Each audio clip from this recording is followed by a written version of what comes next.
everyone. Welcome to my beautiful Unschool life. My name is Erin. I run an unschool in Ontario, Canada, but right now my girls and I are in Uganda for a few months teaching unschooling. When people think about homeschool, they usually seem to think about like school at home, and they ask questions about socialization. But in my experience, unschooling is very much done in the world. It's very much about interacting with other people in a variety of different locations. Obviously there's a pandemic on right now, so that kind of spoils it a bit. In the past week we took 2 trips. The first trip we took to Jinja. We went there because that's where my dentist is, and I'm in the midst of a root canal.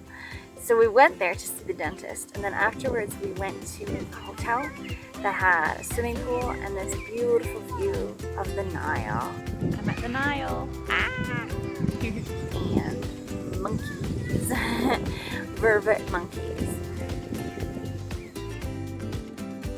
So when we're planning a trip, obviously there's a lot of preparation for the trip, but there's a lot of preparation for the unschooling.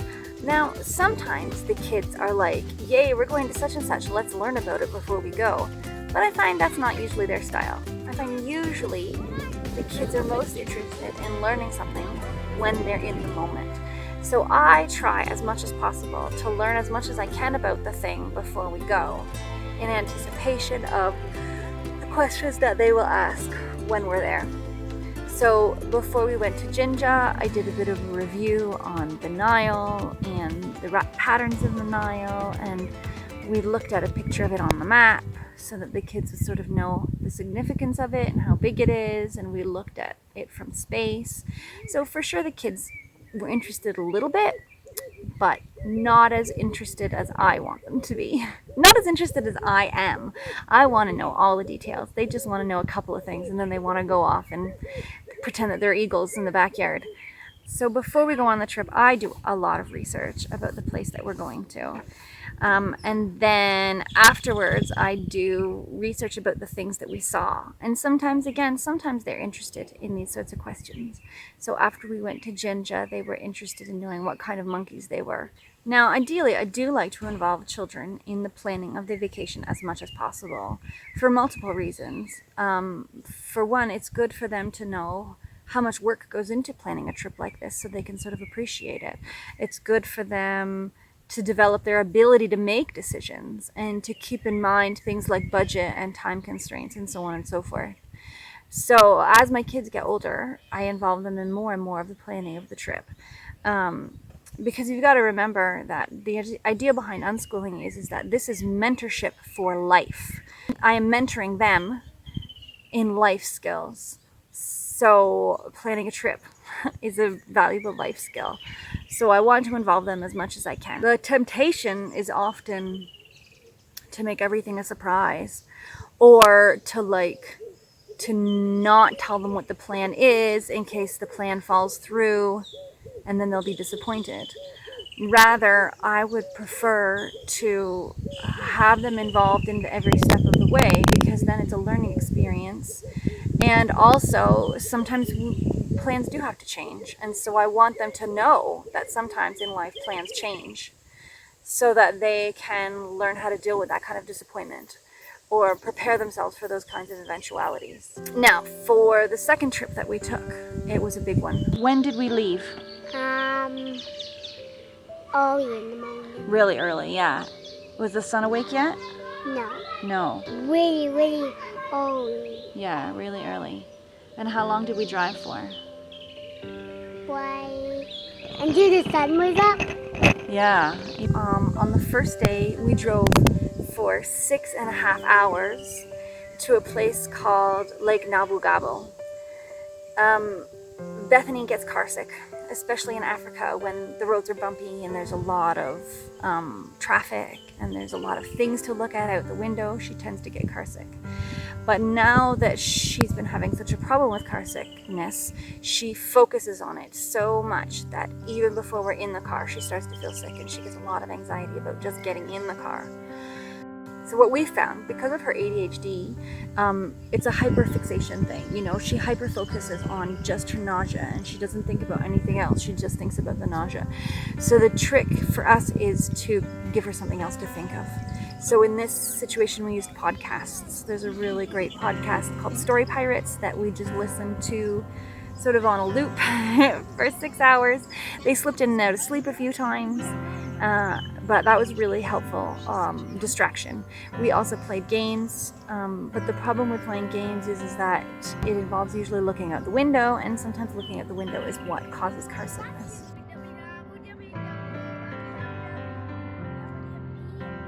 Now we knew that we were going to be crossing the equator when we left, so before we left we did some research about the shape of the globe and the equator and the various lines of latitude and longitude, and we did some research about the Coriolis Effect. Some of the kids watched the videos, some of the kids didn't, some of the kids were more interested and some of them were less interested.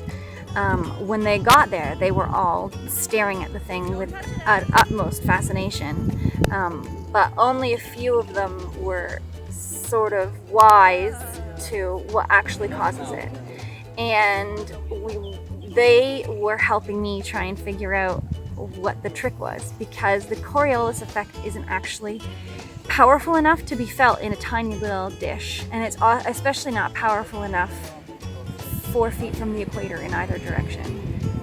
So there's something going on here. There's something about the way that the bowls are shaped or the way that they're angled or something or other. We're not sure. If you know, I would love for you to comment below. What's up? The camera is right there, so you want to hold it more there. Okay, centipede. Dark. Yeah, I was talking about the Coriolis Effect. What did you think about the Coriolis Effect? I don't know. You know, when we were at the equator and he had those yellow bowls and he put the water down the yellow bowl and it went a different direction? It just spinned. Yeah, and then one of them... And another one spinned this side. And the zero and just went in. Yeah, it was pretty neat, eh? Do you understand why that happens? No. It's because of the way the Earth spins. I can show you if you want. You want me to show you? We go in the circle at the same time, but who has to run faster? You or me?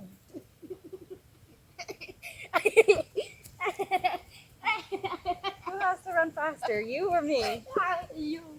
You're running faster, right? I'm just trotting. You got further to go, don't you? Because you're on the outside of the circle. Whereas I'm on the inside of the circle. All right, so we're going in a circle. Look at how much further you have to go. You got to run a lot faster than me. Yeah? So the Earth is the same. So after the equator, we climbed back into the car for a short little 2.5 hour drive to... Lake Nabugabo. Lake Nabugabo is a small freshwater lake just off of Lake Victoria. It's one of the few lakes that you can swim in Uganda because there's a parasite in quite a few of them.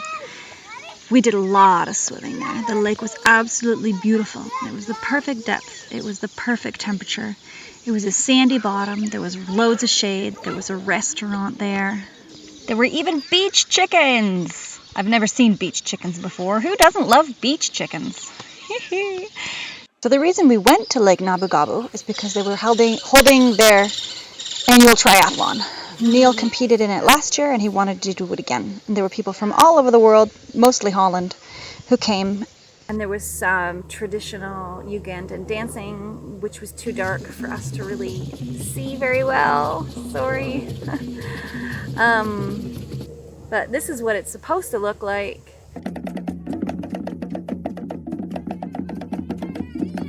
The next morning, before the big race, there was a children's race, and so our little group of 6 kids were in it, and then there was like 30 or 40 local children. And the local children had been training, and they ran really quickly, and they did really well, and half of them were barefoot.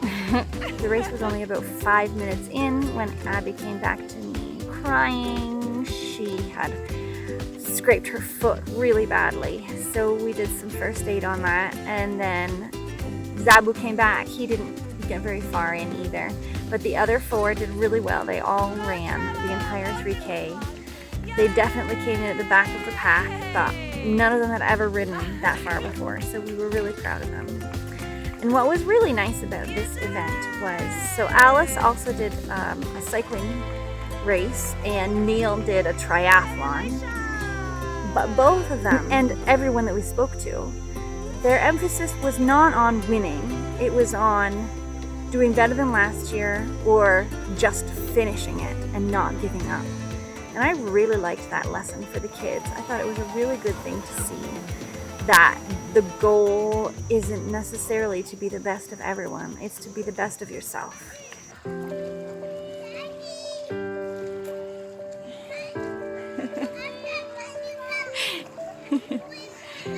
Come picture game.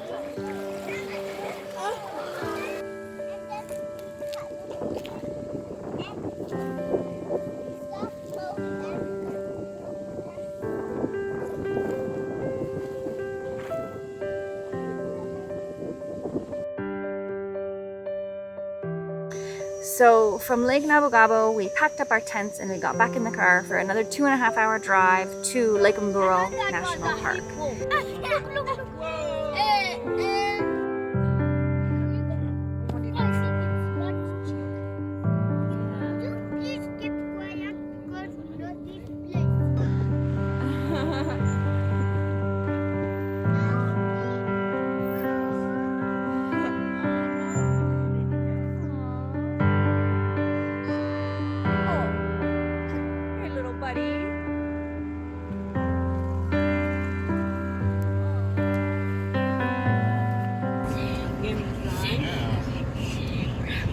Because of that time we have come.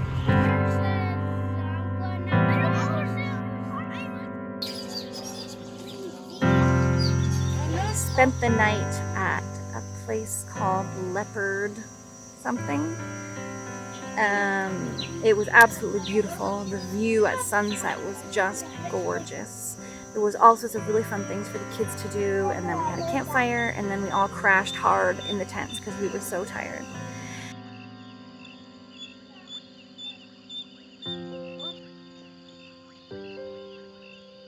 And then the next morning, we went into the national park for our game drive. Now please forgive me, I am no BBC cinematographer. In fact, some of my filming was done by a 7-year-old, and he did a pretty good job considering. My beautiful shots of African animals is not why we're here. We're here to talk about unschooling. And it was a really, really, really wonderful learning experience. We brought in with us a park ranger. I'm Demian. I'm Alex. And he sat in the front seat with his great big gun in case anything bad happens. Don't worry, he told us that he doesn't shoot the animals, he shoots into the air, and it's enough to scare the animals. And he spent a lot of time explaining the different animals and their different habitats and so on and so forth. The kids don't really listen to him. They're too excited. They're look, zebra, zebra, zebra, zebra, you know, and whatever random thought comes to their head.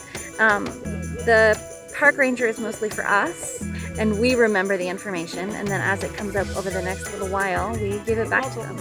Are said to be the animals with the shortest memory. They forget so easily. To an extent, if they see something, they will run very fast.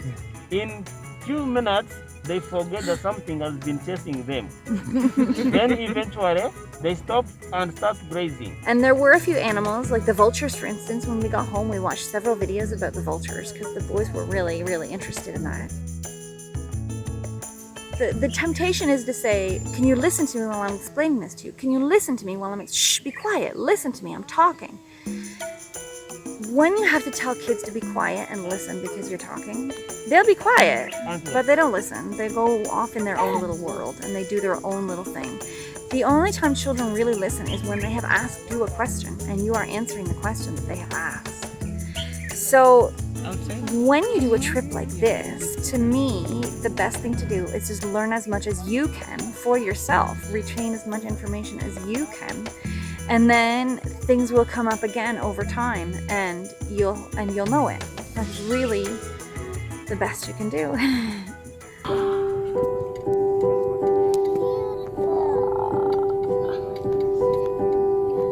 saw them.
Hello. They sound like pigs and horses.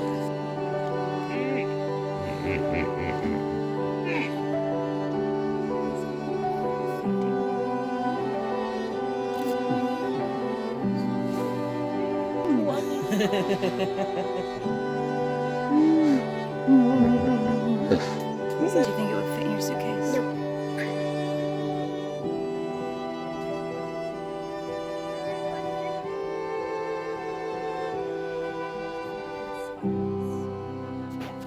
Bye. They are. And then it was time to turn around and drive 9 hours back to Bush Baby Lodge, which was a long trip for everybody, and we did it with only one stop. We definitely pulled out the cell phones for the kids to watch some shows and some movies, which is always a bit risky because sometimes staring at a screen makes them more car sick, but we got away with it this time for the most part.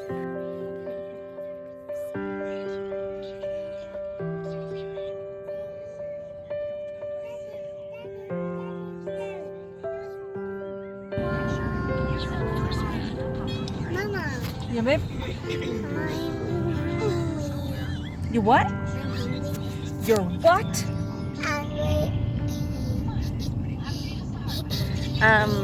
And there was some sleeping, and when we got home it was dark, and we were all happy to be back into our beds.